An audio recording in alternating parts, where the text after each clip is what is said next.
Bonjour à tous et bienvenue dans un nouvel épisode de Le Mystère Miaou. Aujourd'hui, il s'agit d'un épisode hors série dans lequel je reçois un invité, un professionnel du monde animalier. Cet invité va nous éclairer pour mieux comprendre les métiers en rapport avec les animaux de compagnie ou encore leur écosystème. Je suis Cyril Bauchet, comportementaliste félin et cat-sitter dans la vallée sud des Hauts-de-Seine, et j'ai donc le plaisir de vous offrir cette conversation avec Anne-Claire Gagnon, qui est vétérinaire, comportementaliste félin, auteure et également présidente de l'association contre la maltraitance animale et humaine. Bonjour Anne-Claire. Bonjour Cyril. Alors Anne-Claire, vous avez une longue expérience en médecine vétérinaire et une spécialisation en comportement félin. Qu'est-ce qui vous a donné envie de consacrer votre carrière aux chats en particulier ? Alors, je ne l'ai pas totalement consacré au chat. Si vous cherchez dans ma bio, vous allez vous apercevoir que j'ai passé ma thèse veto sur le comportement de l'enfant et son chien. Parce que c'était très difficile et ça le resterait même maintenant de dire à un chat, à une famille, on vient filmer à telle heure et puis on va regarder les interactions entre l'enfant et le chat. Et donc, je me commençais à me consacrer au chat en 2003 en tant que praticienne féline, donc réservée aux chats. Avant, j'avais quand même travaillé aussi pour les chats dans l'industrie du médicament vétérinaire sur l'identification électronique qui n'était pas obligatoire à l'époque et on a fait tout ce qu'on a pu pour la rendre obligatoire, donc ça c'était bien. Et si je me suis consacrée aux chats, c'est uniquement parce que c'est mon espèce préférée, parce que c'est avec eux que j'ai le plus d'affinité, parce que voilà, c'est pas que j'ai pas aimé les chiens en début de carrière veto, même j'ai fait veto parce que je voulais faire de la rurale. Et en fait, j'ai eu la chance en deuxième année de vétérinaire, comme tous mes camarades de promo à Toulouse, on a eu un prof qui était zootechnicien, mais qui nous a fait des cours d'éthologie canine. Alors, il n'a pas fait l'éthologie féline, parce qu'il était éleveur de chiens, mais qui nous a donné une passion, oui, pour le comportement. Et c'était les premiers cours en 82.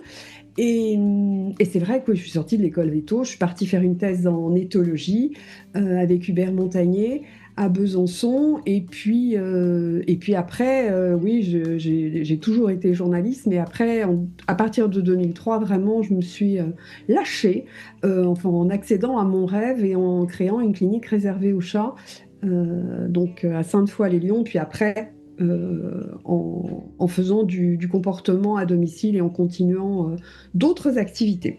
Et ça existait déjà, les cliniques justement un peu spécialisées comme ça ou pas du tout ? Oui, alors absolument. Moi, je me suis inspirée de ce qu'a fait Michel Fradin-Fermé, qui était à Boulevard Soult, dans le 12e.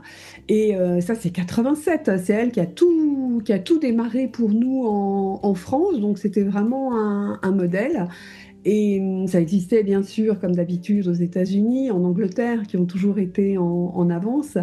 Mais Michel, ça a vraiment été une inspiratrice. Elle vient juste de prendre sa retraite. Donc elle a vraiment consacré entièrement sa carrière à la médecine féline. Donc elle m'a emmenée à des congrès de médecine féline. Enfin, voilà, c'était vraiment une inspiratrice. Et quelles sont les problématiques, j'allais dire, les plus fréquentes que vous avez rencontrées à ce moment-là ? Et qu'est-ce qui finalement a le plus évolué dans la relation humain-chat ces dernières années ? Alors, est-ce que ça a vraiment évolué ou est-ce que... Moi, j'ai tendance à dire, je l'ai dit dans mon dernier livre, on est redevenu comme les Égyptiens, hein, c'est tout. Maintenant, on avoue qu'on est complètement gaga avec nos chats, qu'on est fasciné, alors que peut-être on n'osait pas trop le reconnaître il y a 40 ans. Et puis, on n'avait pas non plus des connaissances, des techniques, des médicaments en comportement comme maintenant. Mais globalement, ce qui a changé, oui, c'est que les gens se posent beaucoup de questions pour le bien-être de leur chat. Ils reconnaissent que le chat est une personne, que c'est vraiment un être à part. Et souvent, moi, enfin, j'ai vu des clients me dire, je repense à ça, une chatte qui faisait pipi sur les lits, ça avait ruiné complètement au moins 2 ou 3 matelas. Il y avait 3 chambres dans l'appartement de cette famille. Et la dame était, mais mon chat me dirait pas quelque chose. Et une autre qui était, bon, moi je veux vraiment pas divorcer, donc il faut trouver une solution pour mon chat. Mais souvent, quand les gens font appel à nous, les comportementalistes, qu'on soit vétérinaire ou qu'on ne le soit pas, ils veulent trouver une solution et ils veulent vivre en bonne harmonie. Et je pense, et ça, alors ça, c'est le truc, oui, frappant maintenant, parce que les jeunes couples, souvent, ils commencent par avoir un chat et puis ils pensent à avoir des enfants, s'ils y pensent et si ils sont suffisamment confiants dans la vie pour, et en disant, ah ben le chat, il m'aura appris des choses hein, avant qu'on ait des enfants. Et moi, je dis, bah ouais, il y a beaucoup d'enfants qui devront pas mal de bonnes choses au chat qui les a précédés dans la vie. Chez leurs parents, parce que le chat est un pédagogue hors pair pour ceux qui veulent évidemment bien suivre ses leçons. Dans votre dernier livre, Ainsi sont les chats, qu'est-ce que vous souhaitez transmettre? Est-ce qu'il y a j'allais dire, une idée reçue sur les chats que vous aviez vraiment envie de déconstruire? Euh, Alors peut-être pas vraiment une. Le pitch du livre, c'était vraiment de trouver toutes les questions qu'on s'est posées auxquelles on n'a jamais trouvé de réponse. Donc c'était un peu un défi, un peu orgueilleux, je vais dire, parce qu'il y a quelques questions qui m'ont quand même donné du fil à retordre pour trouver les réponses. Mais parmi les choses à déconstruire, oui, et puis c'est bien de notre époque, parce que ça, je le vois avec certains clients qui veulent absolument faire des bisous à leur chat et qui ne réfléchissent pas. Alors une fois qu'on leur pose la question, puis qu'on leur explique, et puis ah bah oui, c'est vrai, ouais. Ah bah il avait peut-être pas envie. Et la notion de consentement chez le chat, elle est fondamentale. Alors évidemment, les chats, ils sont terribles parce que eux, ils viennent nous faire des câlins, ils nous demandent pas si c'est le moment ou pas le moment. Forcément, quand ils arrivent, c'est leur moment à eux. Mais la réciproque n'est pas vraie. On ne peut pas se permettre de faire à un chat quelque chose quand c'est vraiment pas le moment. Et typiquement, les bisous, et puis surtout quand on fait du bruit comme ça, et c'est pas loin de faire... chut, on est très dans des sons qui peuvent être confondus avec des choses moyens sympathiques par les chats, entre autres. Ça, c'est une vétérinaire spécialisée, et spécialiste d'ailleurs, parce que le terme existe formellement aux États-Unis, Margit Sher, qui nous avait dit, alors surtout dites jamais à un chat chut, parce que c'est pas loin du chat qui crache après un autre, donc c'est un juron, donc c'est absolument pas urbain ni sympa. Et oui, là, sur l'histoire du consentement, oui, c'est quelque chose qui est important. Et quelque chose qui n'est pas facile, par exemple, quand vous avez rendez-vous pour aller chez votre vétérinaire préféré, le vaccin doit être fait et le chat a décidé que ce n'était pas le moment de rentrer dans sa cage de transport.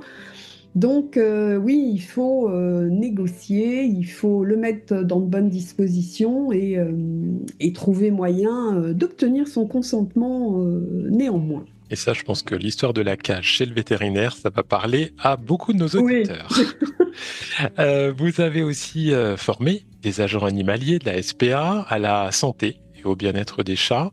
Et quels sont, selon vous, les leviers essentiels pour améliorer la qualité de vie des chats en refuge? Alors, le levier est essentiel. Il y a au moins deux leviers. Il y a une chose dans laquelle je me suis illustrée. Je me souviens que les responsables à Paris n'étaient pas très, très contents de ce que ça allait coûter à leur association. Mais entre autres, j'avais remarqué que le matin, voilà, quand les agents animaliers arrivaient dans une pièce où il y avait 20 chats ensemble et peut-être 7-8 bacs à litière, il y en avait absolument de partout.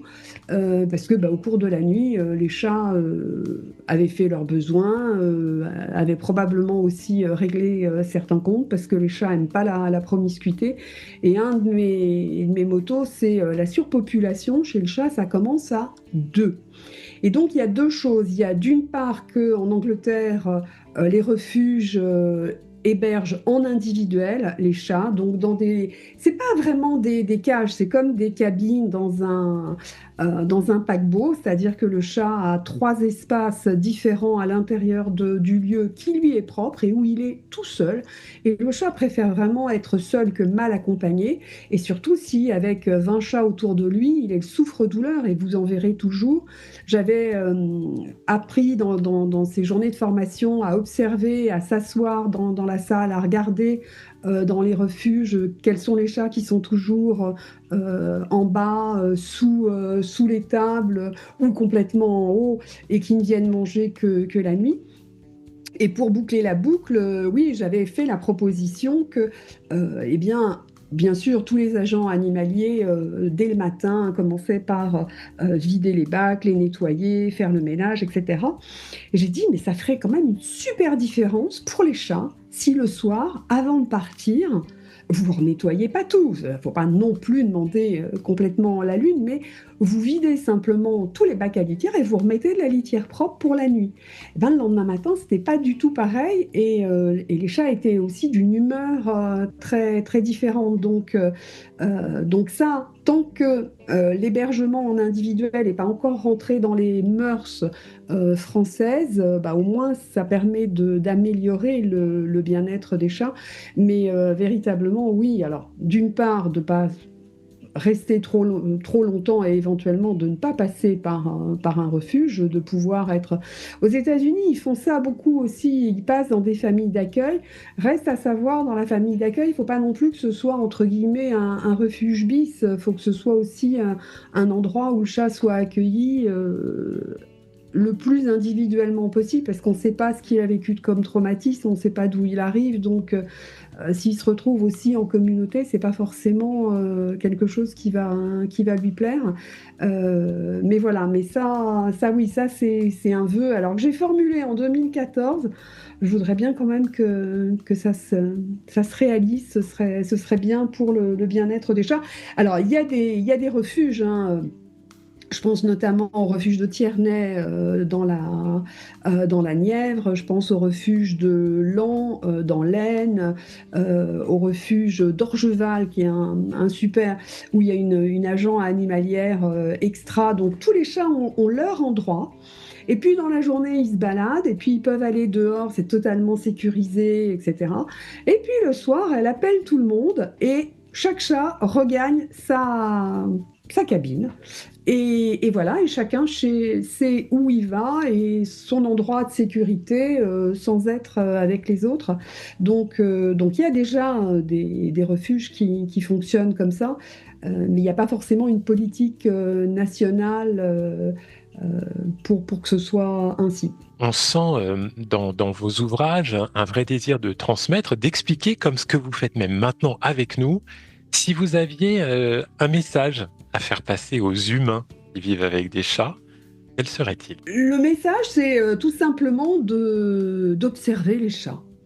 De les regarder et de se poser la question de mais qu'est-ce qu'ils sont en train de me dire? En préparant notre entretien, d'ailleurs, je pensais aussi à une très très jolie phrase de Frédéric Rossif que Madeleine Chapsal, l'écrivain, a transmis dans un de ses livres et qui disait que la meilleure relation, c'est être du même silence. Je pense qu'il y a les chats, parfois, c'est juste être ensemble, côte-côte parfois, et pas forcément... Oui, il y a des chats qui aiment pas qu'on les prenne sur les genoux, il y a des chats qui aiment pas qu'on les prenne à bras, et c'est pas pour autant qu'ils nous sont pas attachés. Donc fondamentalement, ben oui, respecter le tempérament, les désirs, les volontés de son chat et les comprendre. J'ai eu il y a pas longtemps des clients, bon, ça, ils trouvaient ça insensé que le chat grimpe sur le plan de travail, sur la table. Tous les chats ont besoin de la troisième dimension, tous les chats ont besoin d'explorer, ont besoin de prendre de la hauteur, de regarder, d'avoir vaguement l'impression de contrôler la maisonnée.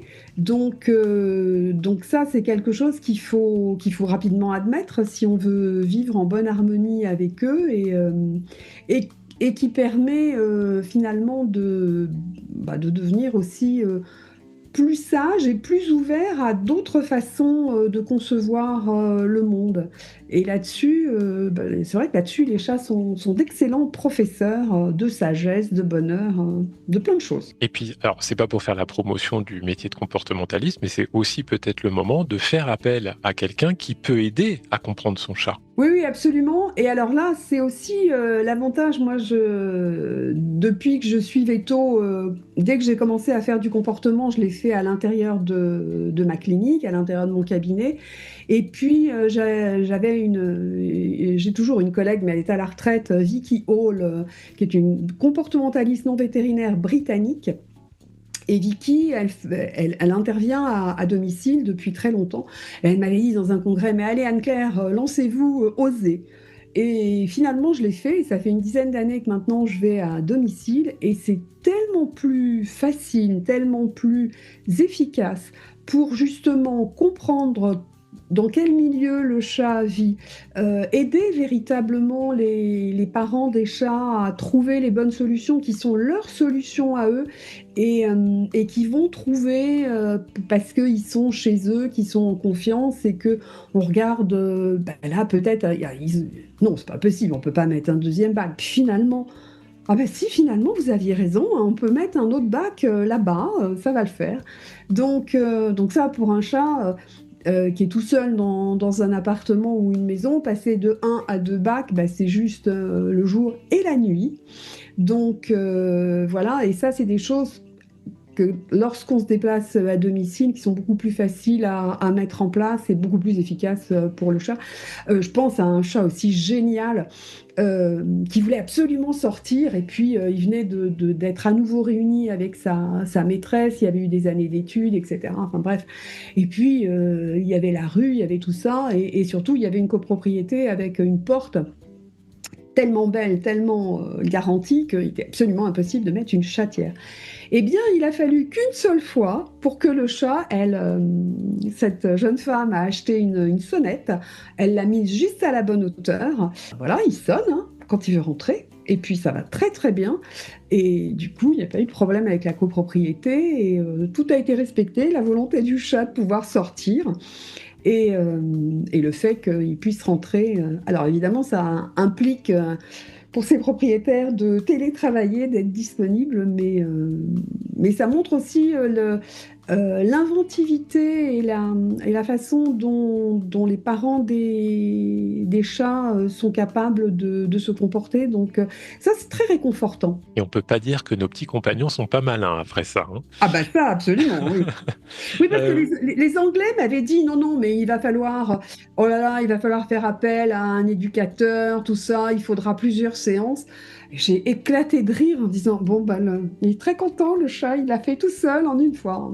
vous êtes présidente de l'association contre la maltraitance animale et humaine. Est-ce que vous pouvez un peu nous en parler? La transition est difficile, mais elle est très importante. Oui, alors c'est une association que nous avons mise en place en 2018 et donc qui a pour vocation de faire reconnaître et sensibiliser tous les acteurs au fait qu'il y a un lien entre toutes les violences domestiques qui sont commises au sein d'un même foyer.